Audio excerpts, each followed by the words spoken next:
5 pregnant बहू के जादुई बच्चे। ये कहानी है पूर्णिया में रहने वाली भागमनी देवी और उसकी 5 बहुओं की। भागमनी ने 7 साल पहले अपने 5 बेटे की शादी एक ही घर की 5 बेटियों से कराई थी, मगर दुर्भाग्यवश 5 की ही कोख अब तक सूनी थी। पड़ोस में रहने वाली रमीला उसके घर में दस्तक देती है। अरे भागमणी, कहाँ हो? भीतर आजा रमीला। वो झट से भीतर घुस आती है। ये ले, मुंह मीठा कर। क्या बात है, आज तो तू बड़ा चहक रही है। और ये मिठाई किस खुशी? कुछ खास बात है क्या? अरे एकदम खासम खास बात है। दादी बन गई मैं। खुशी के मारे जिया फूला नहीं समा रहा। खैर, तुझको इसका अंदाजा कहाँ? तेरी 5 बहुओं को तो बांझ का दीमक लगा हुआ है। अरे मैं तो कहती हूँ निकाल फेंक इन बांझ पखेरुओं को, अपने घर से निकाल। फिर अभी तेरे बेटों की उम्र ही क्या है, दूजा ब्याह रचा दिया उनका। बहुओं के प्रति इतना कुछ सुनकर भागमनी रोष में आकर उसे झड़पते हुए कहती है, खबरदार, जो अब मेरी बहुओं के खिलाफ एक भी शब्द का, तो अभी कौन सा मेरी बहुओं की उम्र ढली जा रही है, उन्हीं से मेरे घर का वंश चलेगा। भगवान के घर देर है मगर अंधेर नहीं। बड़ा गुमान है ना तुझे तेरी इन 5 बाज बहुओं पर। सारी उम्र तेरे कान दादी सुनने को ना तरस गए ना, तो मेरा नाम भी रमीला नहीं। ये पहली दफा नहीं था। बहुओं के बांझ होने के चलते कई रिश्तेदारों ने भगमनी से मुंह मोड़ लिया था। कुछ ही दिनों के बाद सावन की पावन बेला दस्तक देती है। भगमनी श्रद्धा भाव से भोलेनाथ की निर्जला उपासना करके मंदिर में जल चढ़ाते हुए मन में कहती है, हे भोले भंडारी, कहते हैं कि इस सावन के महीने में आप अपने श्रद्धालुओं की मनोकामनाओं को पूर्ण करते। भगवान मेरी 5 बहुओं की कोख पर बंदी बांझ की गठरी को खोल दे प्रभु। भागमनी बोझिल मन के साथ घर लौटकर अपने कमरे में आकर सो जाती है। तभी भोलेनाथ उसको स्वप्न दर्शन देकर कहते हैं, जागो भागमनी। प्रभु आप? भागमनी, ये मेरे भोग का प्रसाद है। इन 5 लड्डू को तुम अपनी बहुओं को खिला देना।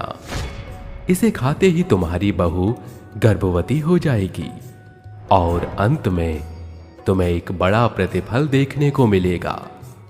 इतना कहकर भगवान शिव ओझल हो जाते हैं और भागमनी उठकर देखती है तो वही लड्डू उसके बगल में रखा हुआ है। ये उन लड्डुओं को अपने 5 बहुओं में बांटकर कहती है, बहू, इन लड्डू को विश्वास के साथ खा लो। देखना शिव के इस पावन मास सावन की तरह तुम 5 की गोद भी जरूर हरी होगी। तकरीबन 1 सप्ताह बीतने के साथ 5 के पैर भारी हो जाते हैं। 5 एक संग अपनी सास को खुशखबरी सुनाती हैं। सासू माँ, आप बहुत ही जल्द दादी बनने वाली हैं। हाँ सासू माँ, वो दिन दूर नहीं जब इस घर के आंगन में भी बच्चों की किलकारियाँ गूंजेंगी। ये सुनकर भागमनी देवी की आंखों में मानो समंदर उतर आता है। शुक्रिया मेरी बहुओं, आज तुमने इस सास की आस को इस कुल के दीपक की लौ से उजागर किया है। दूधो नहाओ पूतो फलो। भागमनी बहुओं के गर्भावस्था के शुरुआती महीने से अंतिम पड़ाव तक उनका भरपूर देखभाल करती है और 5 एक साथ गर्भावर्त के 9वें महीने में कदम रखती हैं। एक सांझ 5 हॉल में बातें करती हैं। आरती, काश ऐसा हो पाता कि हम अपने पेट में पल रहे बच्चे की आवाज सुन पाते तो। अरे ये मुमकिन नहीं, पेट में पल रहा बच्चा हमें सुन नहीं सकता, ना ही वो बोल सकता है। अचानक 5 के गर्भ में पल रहे बच्चे उमड़ घुमड़ कर बोल पड़ते हैं, माँ, तुमने मुझे पुकारा, मैं बाहर आऊं? 5 अपने भीतर पल रहे बच्चों की आवाज सुनकर औचक्की रह जाती हैं और भागमनी का हाथ अपने पेट पर धरती हैं। अरे बहू, 9वां महीना चल रहा है, तुम सबका इतना उछल कूद मचाना सही नहीं। माँ जी, बस 1 मिनट। दादी माँ, दादी माँ। तुम्हारे गर्भ के बच्चों की बोली थी? हाँ माँ जी, हमारे पेट में पल रहे जादुई बच्चे हमारी बोली सुन सकते हैं। ये क्या, तुम 5 एक ही सुर ताल लगाए बैठी हो? तुम्हारे कहने का अर्थ है कि तुम्हारे पेट में पल रहे बच्चे जादुई हैं? हाँ माँ जी, हाँ माँ जी। एकाएक भागमनी को शिव के वरदान के अंतिम शब्द याद पड़ते हैं और वो कहती है, तो क्या वो प्रतिफल मेरे बहुओं के बच्चों का जादुई होना था?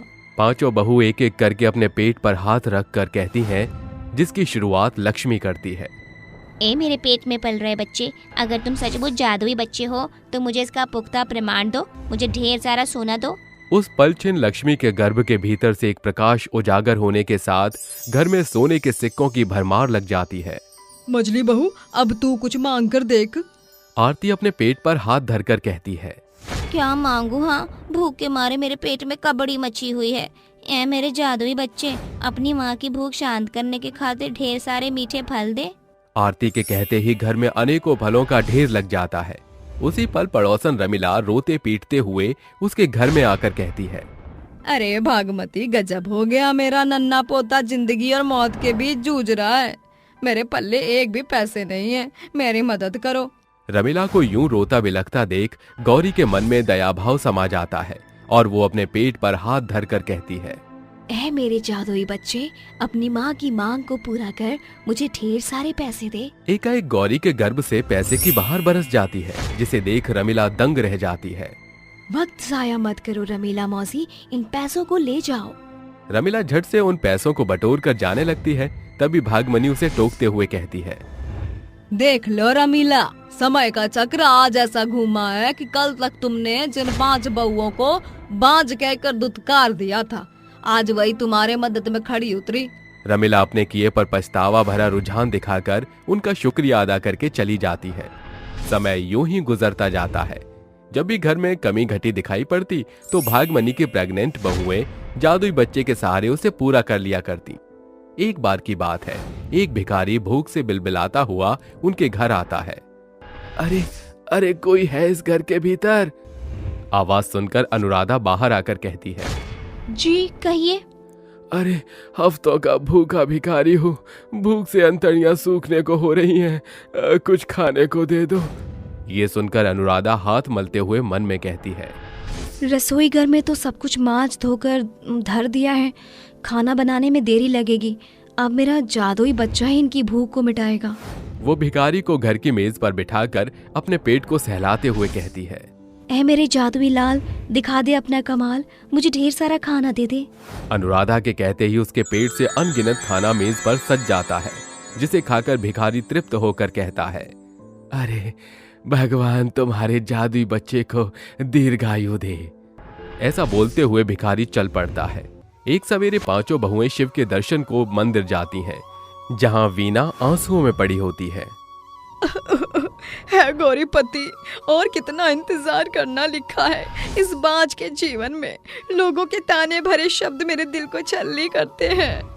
उसको देख सिया अपनी पुरानी स्मृति में खो जाती है और अपने पेट पर हाथ धरकर कहती है। मेरे जादुई बच्चे, अपनी छवि इस भली स्त्री के भीतर समाहित कर दो। सिया की कोख से निकल रही रोशनी वीणा के पेट में समा जाती है, जिसके साथ वो भी गर्भवती हो जाती है। घबराओ नहीं, हम 5 की कोख के भीतर जादुई बच्चे पल रहे हैं, तुम्हारी इच्छा जरूर पूरी होगी। ईश्वर तुम्हारे जादुई बच्चों को दीर्घायु करे। इसके बाद 5 बहुएं एक संग घर लौट आती हैं, जिसके साथ उन्हें प्रसव पीड़ा होती है और 5 जादुई बच्चे दुनिया में प्रवेश करते हैं, जिससे भागमनी की 5 बहू आगे भी गरीब दुखियारी लोगों की सहायता में बढ़ चढ़कर मदद किया करती थीं। प्रेग्नेंट बहू की वफादार गाय। आज स्वर्णिम गांव में सैकड़ों लोगों की भीड़ छबीली के घर के आगे जमा है। छबीली का चेहरा गुस्से से ज्वालामुखी की तरह दमक रहा था। नास पिटे नकारे भोला दास, एक तो अपनी मर्जी से ब्याह रचा आया है और दहेज के नाम पर एक फूटी कौड़ी भी साथ नहीं लाया, ऊपर से इस करमजली लुगाई के साथ इसकी मरियल गाय को भी उठा लाया। छबीली के मुंह से प्रतिमा की बुराई सुनकर गाय गौरी गुर्राते हुए सींग हिलाकर जोर शोर से गुहार लगाती है। गौरी, गुस्सा नहीं करते, शांत हो जा मेरे लिए। ये सुनकर उसकी गाय एकदम से शांत होकर बैठ जाती है। अरे मोरी मैया, देखो तो जरा इसके, कहते ही पल भर में कैसे पसर गई। देख लो गाँव वालों, इस लाल बूझकर इस गाय को कैसे पट्टी पढ़ा रखी है।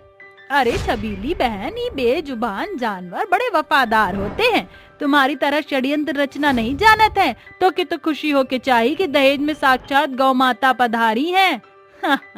डायन, तू तो बीच में कूदेगी ही, मंथराई करना तो तेरी पुरानी आदत है। सभी जन अपने अपने घरों की ओर रवाना हो जाते हैं। अगली सुबह मुर्गे की बांग के साथ प्रतिमा बिछोने से उठ खड़ी होती है। भोर हो चुकी है, मुझे जल्दी से गौरी को नहलाना होगा। वो पानी से भरी बाल्टी लेकर आंगन में खड़ी गाय का गोबर साफ करके उसे नहलाने धुलाने लगती है। तभी खड़ूस छबीली चौखट पर बैठी उसे ताने मारकर कहती है, अरे करमजली, इतनी सुबह सवेरे इस मटरू की बिजली के वास्ते कौन सा बैल खोजने जाना है जो उठने के साथ इसकी खातिरदारी में लग गई। वो माँ जी, गौरी को हमेशा से सवेर को नहाने की आदत है। अरे इतना ही लगाव है तुझे अपनी इस गाय से तो आज तेरे लिए भी यही खूंटा गाड़ देती हूँ, फिर कहती रही हो अपनी इस गाय के साथ भरत में लाप। तकरीबन कुछ दिन गुजरने के बाद प्रतिमा की हालत बिगड़ने लगती है, जिसे देख उसके पति सरजू गांव की पुरनिया दाई को बुला लाता है। मुबारक हो छबीली की बहुरिया, तुम्हारे पैर भारी हैं। जल्द ही घर में नन्हे मेहमान की किलकारियां गूंजने वाली हैं। ये शुभ समाचार सुनकर प्रतिमा की गाय खुशी से उछलते हुए जोर शोर से पागुर करती है। हाँ गौरी, मैं भी माँ बनने वाली हूँ। मैंने कभी अपनी माँ को तो देखा नहीं, आँख खुली तो तुम और बाबा नजर आए। मैं तो तुम्हें ही अपनी माँ मानती हूँ। ये सुन उसकी वफादार गाय की आंखों से आंसू का एक कतरा बह जाता है और वो उसे चाटने लगती है। फिर बदलते मौसम के साथ मानसून का महीना शुरू हो जाता है। पूरे गांव में झमाझम बरसात होती है। ये बरसात तो छूटने का नाम ही नहीं ले रही। ऐसे तो मेरी गौरी बीमार पड़ जाएगी। बरसात के खात्मे के साथ प्रतिमा अपनी गाय की सुरक्षा के प्रति चिंता जाहिर करते हुए छबीली से कहती है, माँ जी, गौरी के रहने के लिए एक गौशाला बनवा दीजिए ना। क्या बोली? मैं और इस माल जाल के लिए गौशाला बनवाऊं? मुझे किसी पागल कुत्ते ने काटा है जो इस पर पैसे खर्च करूं? तेरी ये गाय बेमतलब का बोझ है। बरसात के बहाने मरती है तो मर जाए, भला टलेगी। अपनी वफादार गाय के प्रति सास के ऐसे कड़वे बोल सुनकर प्रतिमा के सब्र का बांध टूट पड़ता है और वो कहती है, अरे कैसी पत्थर दिल इंसान है आप। आपसे भला तो एक कसाई जो जरूरत पड़ने तक जानवरों की देखरेख तो करते हैं। मुझसे जबान लड़ाती कुलच्छनी, रुक अभी तेरी हेकड़ी निकालती हूँ। क्रूर छबीली गाय की आंखों के सामने प्रतिमा के बाल पकड़कर उसका सर दीवार से लड़ा देती है। ये देख गौरी सरपट से दौड़कर उसे उठाकर आंगन में पछाड़ देती है। आरी मोरी मैया, मर गई री। इस मर गई गाय ने मेरी कमर तोड़ डाली। घायल छबीली अपने गुस्से का गुबार निकालते हुए गर्भवती बहू और उसकी गाय पर खूब अत्याचार करती है। फिर भी गर्भवती प्रतिमा हार न मानकर अपनी गाय की खातिर जंगल जाकर लकड़ियां काटकर खेत खलियानों का सूखा हुआ घास फूस बटोरकर उसका पुला बनाती है। गौरी, क्या तुम इसे घर तक ले जाने में मेरी मदद करोगी? इससे मैं तुम्हारा घर तैयार करूंगी। उसकी गाय गौरी सिंग हिलाते हुए हामी भरती है। प्रतिमा गाय की पीठ पर बोझा लाद कर घर आती है, जहां उसकी वफादार गाय गौरी उसकी लकड़ियां पकड़ती है और दोनों मिलकर सुंदर सा गौशाला तैयार करती हैं। ये देख छबीली दांत पीस कर कहती है, लाख पैतरों के बाद भी मैं इस गाय को अपने घर से नहीं खदेड़ पाई। जाने मेरी ये बहू किस मिट्टी की बनी है, इससे मार कुटाई का कोई फर्क ही नहीं पड़ता। मेरी प्यारी गाय गौरी, तुम्हारा जुगाड़ तो हो गया। तुम ये चारा खाओ, मैं भी खाने की तैयारी करने जा रही हूँ। खबरदार जो तूने इस घर की दहलीज में कदम भी रखा। इतने प्यार से जो आशियाना तैयार किया है ना, आज तू भी पूरी रात इसी गौशाला में सड़ेगी, वो भी भूखे और प्यासे। माँ जी, ये आप क्या कह रही हैं? मेरी नहीं तो मेरे पेट में पल रहे इस बच्चे के बारे में तो सोचिए। अगर मैं कुछ खाऊंगी नहीं तो इसका विकास रुक जाएगा। तुझे तेरी सास से ज्यादा प्यारी ये गाय है ना, अब इसी की देख रेख कर बड़बोली बहू बनने का बड़ा शौक है तुझे। आज तेरी हेकड़ी निकाल कर रख दूंगी। अब तो तू मेरे बेटे से मेरी चुगली भी नहीं लगा सकती, क्योंकि वो तो मीलों दूर शहर जा चुका है। मक्कार छबीली जानबूझकर खाने से भरी थाली लिए चौखट पर बैठकर चाव से खाते हुए अपनी बहू को ललचाने लगती है। अरे आज तो मजा ही आ गया कसम से। इतना स्वादिष्ट खाना सबके नसीब में कहाँ है। इसके आगे तो 56 भोग भी एकदम फीका है। भूख से तड़प रही प्रतिमा की आंखों से आंसू की बौछार बरस पड़ती है। ये देख उसकी गाय गौशाला से दौड़कर छबीली को जोरदार दुलत्ती मारती है। भाग रे छबीली, वरना ये सन की हुई गाय आज तुझे निपटा डालेगी। डर के मारे झटके से वो किवाड़ बंद कर लेती है। चौखट पर पड़े खाने की थाली को घसीटकर गाय उसे प्रतिमा के आगे रखकर उसे पूंछ से सहलाने लगती है। शुक्रिया गौरी, तुम मेरे लिए सासू माँ से भिड़ गई। तुमने ये साबित कर दिया कि तुम मेरी वफादार गाय हो। दोनों एक दूसरे से लिपटकर प्रेम भाव को व्यक्त करते हैं। सवेरे छबीली दबे पांव गौशाला में आकर गाय पर ताबड़तोड़ डंडों से वार करती है। आज मैं इस गाय को नरक लोक के दर्शन कराकर ही दम लूंगी। मुझ पर वार करती है। माँ जी रुक जाइए, एक बेजुबान जानवर को इतनी बेरहमी से कौन मारता है? छबीली गाय को जख्मी करके खुश होती है। समय ऐसे ही गुजरता जाता है, लेकिन एक रोज गांव में जोर की आंधी उठती है। सभी जन अपने अपने घरों में छुप जाते हैं। गौरी, सासू माँ सैर पर निकली हुई हैं, अब तक लौटी नहीं। कहीं वो इस बड़ी आंधी में तो नहीं फंस गई? गौरी खूंटा तोड़कर निकल पड़ती है। जहां वो एक जंगल में जा पहुंचती है। तभी उसे एक बड़े पेड़ के नीचे छबीली खड़ी दिखाई देती है। अचानक गाय की नजर टूट रही डाल पर जाती है और पैर पटकते हुए वो गुहार लगाने लगती है। अरे अब कौन सी नई सनक सवार हो गई इस गाय में जो इतनी जोर शोर से पगुराई कर रही है। वो दौड़कर सींग मारते हुए छबीली को दूर पटक देती है। तभी पेड़ की बड़ी कटीली झाड़ उसके ऊपर आ गिरती है। तभी आंधी शांत होकर काबू में आ जाती है और छबीली कहती है, मैंने हमेशा इस गाय पर इतने अत्याचार किए, पर आज इस बेजुबान गाय ने अपनी वफादारी दिखाकर मेरी जान बचाई। गांव के लोग मिलजुल कर उस डाली को गाय पर से हटा देते हैं और अंत में छबीली पछतावा जाहिर करते हुए कहती है, माफ करना गौ माता, मैं कसाई हूँ, आंखें होते हुए तुम्हें परख ही ना सकी। तुम तो इंसानों से भी वफादार निकली। छबीली गाय से लिपटकर आंसू बहाती है, जिसे देख गाय उसे चाटते हुए अपनी वफादारी व्यक्त करती है। और अब छबीली न सिर्फ अपनी गर्भवती बहू बल्कि अपनी गाय की देखरेख भी बखूबी संभाल लेती। गरीब मोची का जादुई जूता। जबरू नाम का एक गरीब मोची अपनी बहन के संग धवलपुर गांव में रहता था। वो लोगों के जूते चप्पल सिलकर 2 वक्त की दाल रोटी जुटा पाता था। आज सवेरे जब वो अपना झोला उठाई जा रहा था, तब कमला से उसकी टक्कर हो जाती है। अरे माफ करना। राम राम राम, सवेरे सवेरे इस मोची की सूरत देख ली, सारे दिन का सत्यानाश हो गया। अब गंगा जल से नहाना पड़ेगा। आप तो ऐसे कह रही हैं जैसे मैं कोई अछूत हूँ। मुझ मोची के सीने में भी दिल है, जाने क्यों आप सब मुझे बुरा भला कहते हैं। लोगों के चप्पल जूते सिलने वाला 2 कौड़ी के मोची मुझसे बकैती करता है। दफा हो मेरी नजरों से। गरीब मोची गांव वालों की दुत्कार आए दिन सुनता, अमीरों के जूते चप्पल सिलता और दिन भर में जो मेहनताना मिलता उससे उसका घर का गुजारा चलता था। भोर से शाम होने को आ गई, आज तो बोनी भी नहीं हुई। अगर कमाऊंगा नहीं तो खाऊंगा क्या। काफी देर राह देखने के बाद भी जब कोई नहीं आता तो देर शाम वो निराश मन से घर लौट आता है। गांव में लोग टोली में बैठे हंस बोल रहे थे। तभी मोची को आता देख वो बोलते हैं, नाश मिटे इस मोची का। क्यों री, 2 कौड़ी के मोची है, आंखें हैं कि बटन, देखते हुए मुंह उठाई चला आ रहा है। मैं भी इनके ही जैसा इंसान हूँ, फिर भी जाने क्यों ये मुझे देख नाक सिकोड़ते हैं। क्या मेरा मोची होना अभिशाप है। जात से मोची होने के चलते गांव वाले उसे दूरियां बनाकर रखते थे।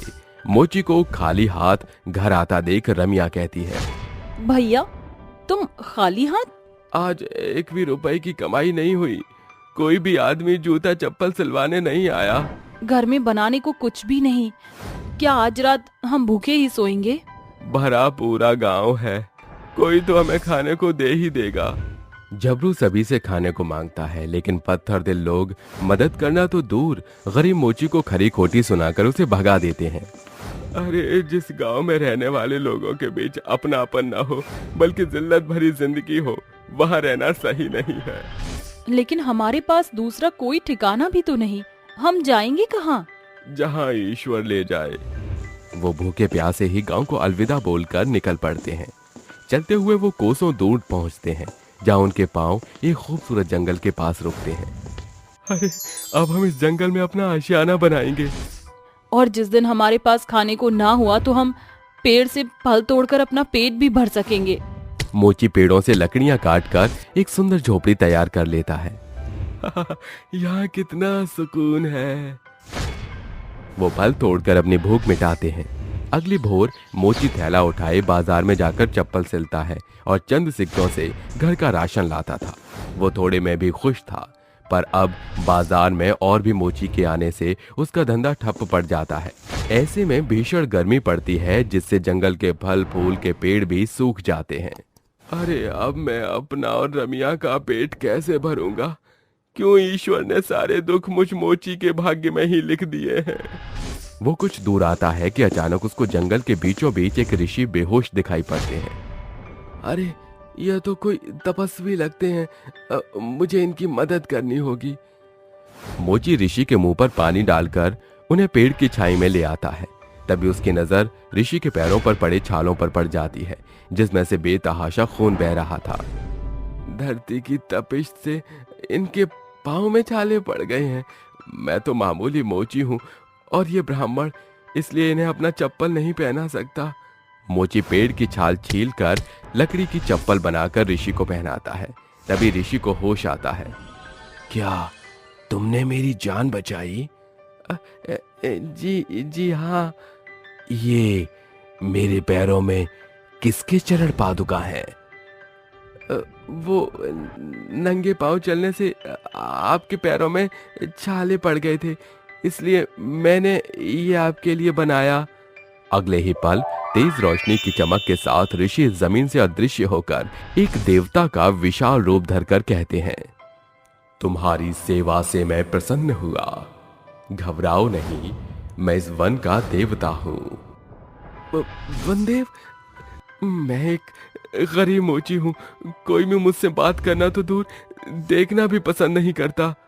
वन देवता मोची को जादुई जूता देकर कहते हैं, यह एक जादुई सोने का जूता है।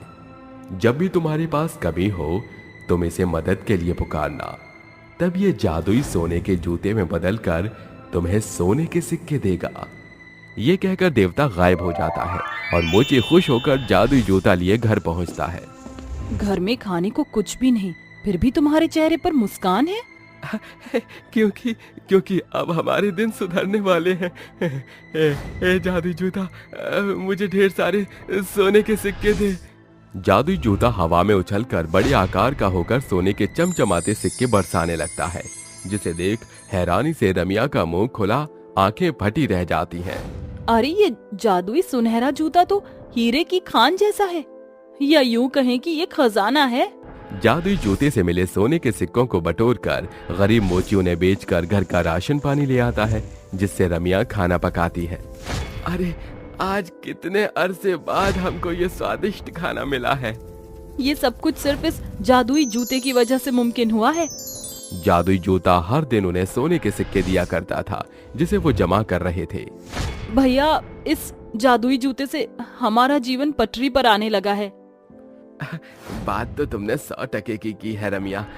हमारी खुशहाली इस जादुई जूते की देन है। मोची जमा किए सोने के सिक्कों को बेच आता है, जिससे उसे खूब सारे नोट मिलते हैं। वो एक आलीशान घर की नींव डालता है और दोनों राजाओं सा जीवन जीने लगते हैं। घर पर रहकर मैं ऊब चुका हूँ, मैं दोबारा से कामकाज करना चाहता हूँ। लेकिन अब हमें किस भली चीज की कमी घटी है जो तुम्हें चाकरी करनी पड़े भैया? भले ही आज हमारे दिन पलट गए, पर मैं हूं तो एक मोची। क्यों ना मैं चप्पल जूतों की एक बड़ी सी दुकान खोल दूं, जिसके लिए मुझे कुछ पैसों की जरूरत पड़ेगी। झबरू जादुई जूते को निकालकर उससे कहता है, जादुई जूते, जल्दी से मुझे ढेर सारे सोने के सिक्के दे दो। साधारण जूता हवा में उछलकर तेज रोशनी प्रकाशित करते हुए जादुई सुनहरे जूते में बदलकर झबरू को खूब सारा सोने का सिक्का देता है। तुम्हारा बहुत बहुत शुक्रिया जादुई जूते, मैं तुम्हारा बहुत एहसानमंद हूँ। जादुई जूते की मदद से झबरू फुटवेयर की एक फैक्ट्री और दुकान खोलता है। किस्मत उसका खूब साथ देती है। वो काफी तरक्की हासिल कर लेता है, जिसकी खुशी में वो भिखारियों को खाना खिलाता है कि एक भिखारी उसके पास आता है। मालिक, इस भिखारी को भी कुछ खाने को दे दो। भिखारी की सूरत देख झबरू की आंखों से आंसू छलक पड़ते हैं। अरे सोहन काका, आप इस हालत में?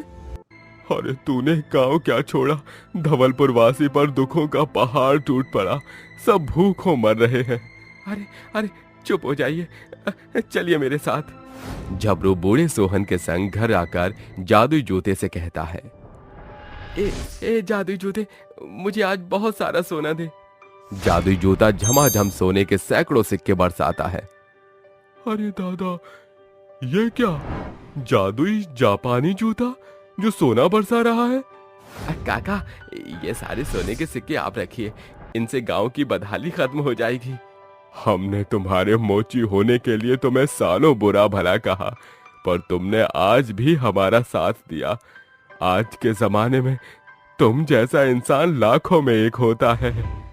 सोहन के जाते ही झबरू की बहन रमिया मुंह बनाकर कहती है, इन सभी खड़ूस गांव वालों ने हमारे साथ इतना गलत रवैया किया, फिर भी आपने इनकी मदद की। अरे रमिया, ये धन हमारे साथ नहीं जाएगा, हमारे अच्छे कर्म ही संग जाएंगे।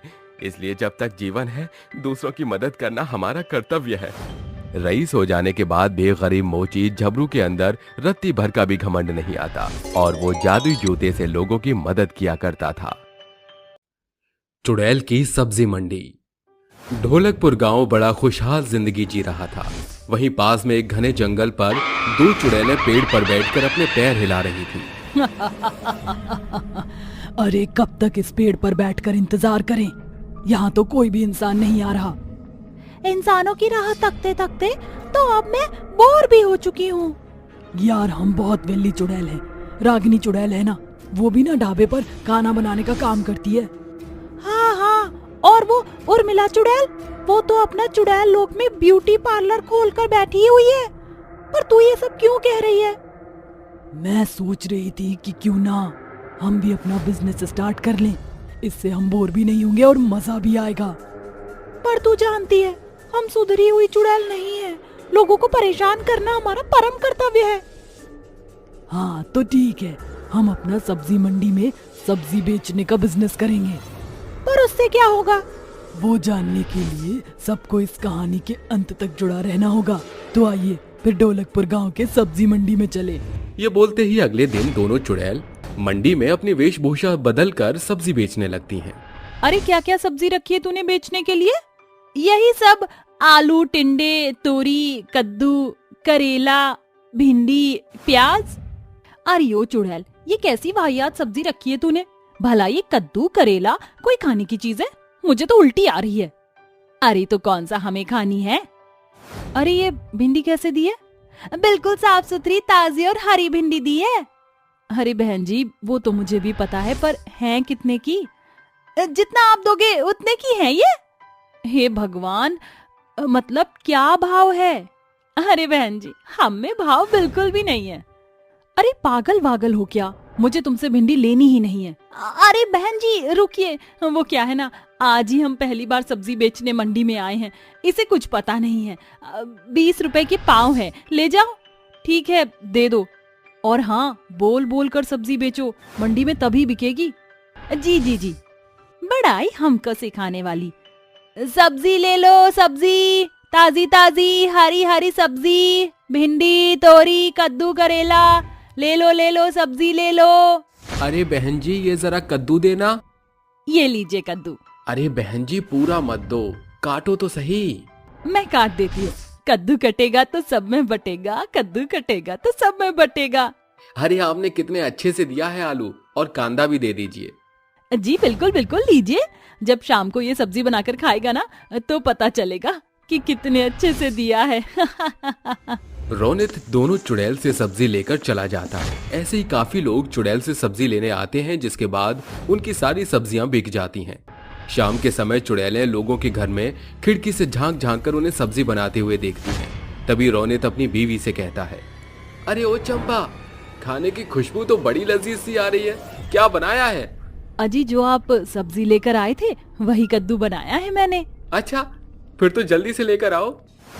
रोहित के ये बोलते ही चंपा उसके लिए खाना बनाकर लाती है, जिसे खाने के कुछ देर बाद वो अजीब अजीब बर्ताव करने लगता है। आंखें लाल, नाखून लंबे और गुस्से से भरी शक्ल। रोनित घर का सारा सामान तोड़ने फोड़ने लगता है। तभी उसकी बीवी कहती है, अजी ये कद्दू खाते ही ज्यादा जोश आ गया क्या? अरे सामान क्यों तोड़ फोड़ रहे हो? तोड़ दूंगा, फोड़ दूंगा, हर चीज तहस नहस कर दूंगा। ये कहते ही रोनित तोड़ फोड़ करने लगता है और अपनी बीवी को मारने लगता है। तभी वो रोते हुए कहती है, अरे क्या कर रहे हो? मुझे मार क्यों रहे हो? छोड़िए मेरे बालों को। चुलबुल चुड़ैल वहाँ से लड़ाई देखकर बुलबुल चुड़ैल के पास जाती है, जहाँ वो भी लोगों को लड़ता झगड़ता देखकर खुश हो रही थी। वैसे लोगों को ऐसे तहस नहस करता देख बड़ा मजा आ रहा है। मजा तो बहुत आ रहा है। कल भी सब्जी मंडी में ऐसे ही सब्जी लगाएंगे जिसे खाकर लोग बावले हो जाएंगे। इसी तरह अगले दिन दोनों चुड़ैलें सब्जी बेचने मंडी चली जाती हैं। तभी एक और चुड़ैल आकर कहती है, अरे अकेले अकेले सब्जी क्यों बेच रही हो? आओ सखियो, मैं भी तुम्हारी मदद कर दूं। अरे किसी ने तुझे इस रूप में देख लिया तो इंसानी रूप में आ। ले आ गई, मैं भी बेचूंगी तुम्हारी सब्जियां। आजा आजा, सब्जी ले लो, सब्जी ताजी ताजी सब्जी। ऐसी हरी भरी सब्जी है जिसे खाकर आप बिल्कुल पागल ही हो जाएंगे। आइए आइए, सब्जी लीजिए। अरे जरा ये सब्जी देना, बड़ी ताजी लग रही है। हाँ जी बिल्कुल ताजी है, लीजिए। ये बोलकर तीनों चुड़ैलें उसे सब्जी देती हैं। एक एक करके तीनों चुड़ैलें सारी सब्जियां बेच देती हैं। चुड़ैलें फिर से उन्हीं लोगों के घर जाकर तमाशा देखती हैं जो उनसे सब्जियां लेकर गए थे। बाकी लोग भी रोनित की तरह ही अजीब अजीब हरकतें करने लगते हैं। एक एक करके आधे गांव का हाल कुछ इस तरह का ही हो गया था।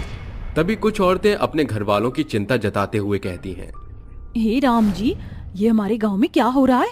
हमारे घर वालों को पता नहीं खाना खाते ही क्या हो जाता है। हैरानी करने वाली बातें हैं कि खाना खाते ही घर के लोग सामान फेंकने लगते हैं, तो कभी मारने चिल्लाने लगते हैं। मैंने तो अपने पति को कमरे में बंद कर दिया था, जब उन्हें नींद आई तब जाकर शांत हुए थे। लेकिन मेरे पति तो सोते ही नहीं है। डर के मारे मैंने उन्हें जंजीर से बांध दिया है। मुझे लग रहा है जरूर कोई हमारे खाने में कुछ मिला रहा है। कहीं हमारे गांव में ये सब करने वाली कोई चुड़ैल तो नहीं है? अब तो पता लगाना ही पड़ेगा। तीनों आपस में बात कर ही रही थी कि एक हांफते हुए औरत उनके पास आकर कहती है, गीता, शीला, चंपा, मैंने ना वो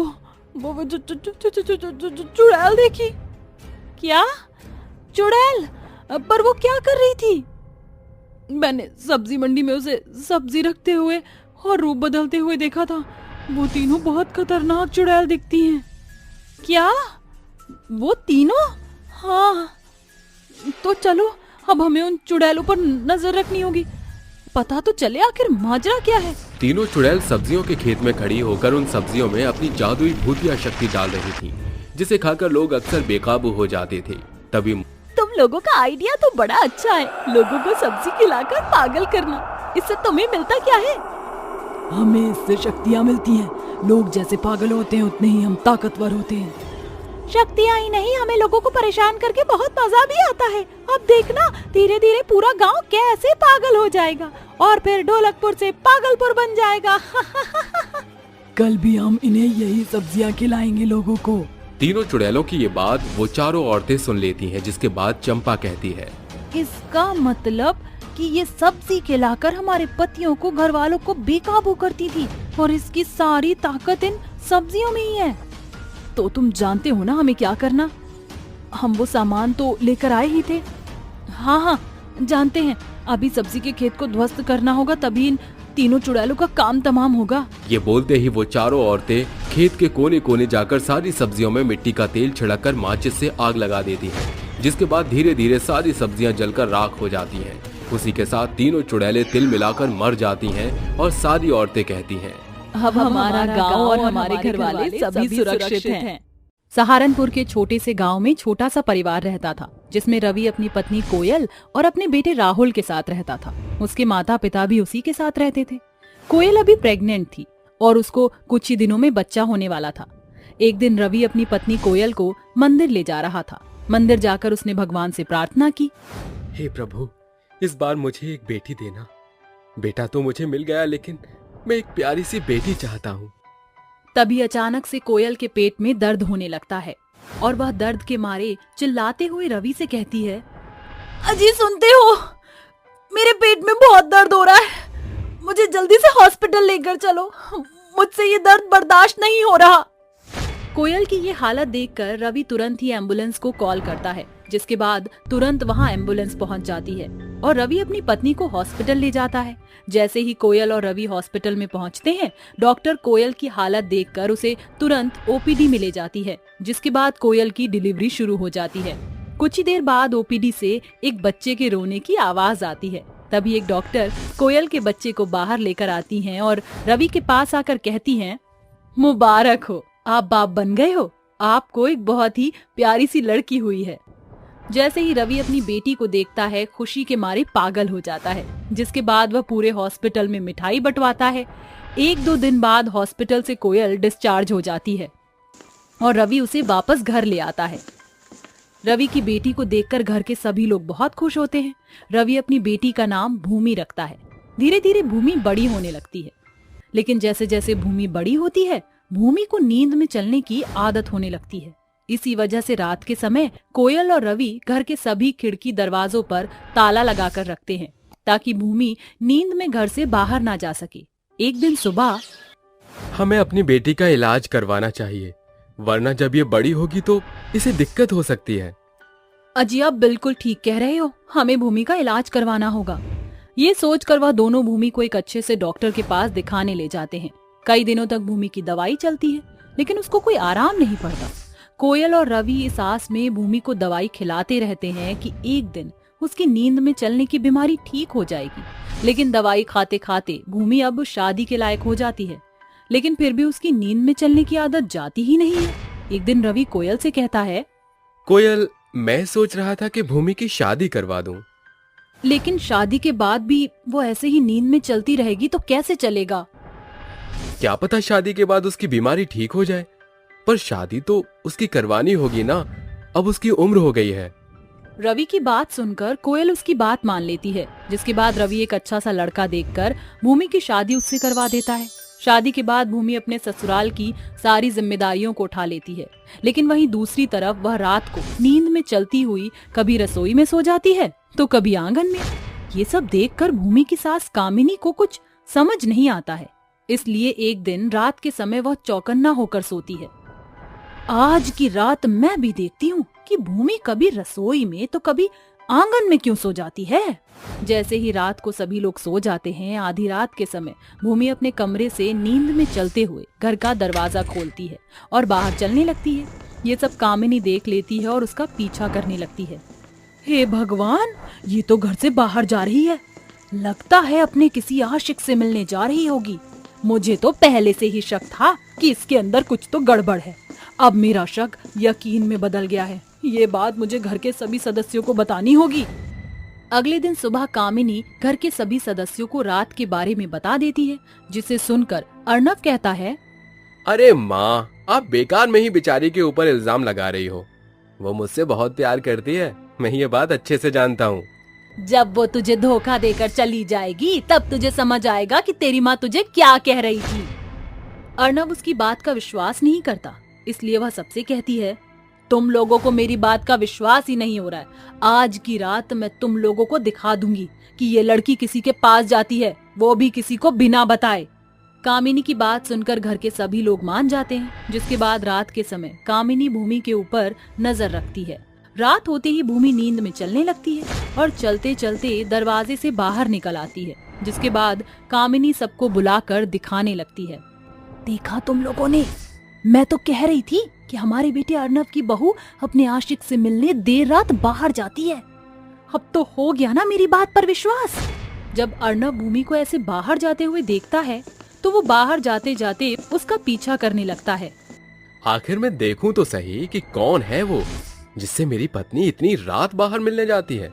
भूमि नींद में चल रही होती है, वहीं अर्णव उसका पीछा कर रहा होता है। भूमि चलते चलते एक सड़क पर पहुंच जाती है। तभी सामने से एक बहुत ही तेजी से ट्रक आ रहा होता है। हे भगवान, भूमि सड़क पर इतने आराम से कैसे चल सकती है? तभी अर्णव की नजर सामने आ रहे बहुत ही तेजी से ट्रक के ऊपर पड़ती है, जिसके बाद अर्णव भागते हुए भूमि का हाथ खींच लेता है और उसे एक्सीडेंट होने से बचा लेता है। उसी समय भूमि की नींद खुल जाती है। तभी अर्णव गुस्से से कहता है, अरे तुम क्या चाहती हो? पागल हो गई हो क्या? तुम्हें तो अपनी जान की भी परवाह नहीं है। अरे आखिर है कौन वो जिससे मिलने तुम इतनी देर रात को जा रही थी? अर्णव के चिल्लाने पर भूमि अर्णव को एक पार्क में लेकर जाती है और वहाँ उसे बिठाकर अपने बारे में सब कुछ बताती है। जब मैं 5 साल की हुई थी तब से ही मुझे नींद में चलने की बीमारी है। मैं किसी से भी मिलने नहीं जा रही थी। दरअसल मैं नींद में चल रही थी और चलते चलते यहाँ पहुँच गई। मेरे माता पिता ने मुझे ये बात तुम्हें बताने के लिए मना किया था, क्योंकि अगर मैं तुम्हें ये सब बताती तो शायद तुम मुझसे शादी नहीं करते। क्योंकि जब भी मेरे माता पिता ने रिश्ता करने से पहले मेरा सच लोगों को बताया था तो किसी ने भी मुझसे रिश्ता नहीं जोड़ा था, और इसी डर से उन्होंने तुम्हें भी नहीं बताया। भूमि की ये बात सुनकर अर्णव भूमि को गले से लगा लेता है और उसे कहता है, अरे मेरी जान, तुम्हारी इस बीमारी ने तो मेरी जान ही निकाल दी थी। कुछ ही देर पहले मैं ये सोच रहा था कि शायद तुम मुझे धोखा दे रही हो और मेरे घर वाले भी तुम्हें गलत समझ रहे थे, लेकिन अब जाकर मुझे थोड़ी सी शांति मिली है। और तुम चिंता मत करो, हम तुम्हारी बीमारी का कोई ना कोई हल तो ढूंढेंगे ही। अर्णव भूमि को अपने साथ लेकर घर जाता है, जिसके बाद वह भूमि के बारे में अपने घर के सभी सदस्यों को बताता है। ये सब सुनकर कामिनी को अपनी सोच पर पछतावा होता है और वह भूमि से माफी मांगती है, जिसके बाद कामिनी और अर्णव मिलकर अमेरिका के जाने माने डॉक्टर से भूमि की नींद में चलने की बीमारी के बारे में बात करते हैं, जिसके बाद से अमेरिकन डॉक्टर भूमि का इलाज शुरू कर देता है और ऐसे ही धीरे धीरे भूमि की नींद में चलने की बीमारी ठीक होने लगती है और वह अपने परिवार के साथ खुशी खुशी रहने लगती है।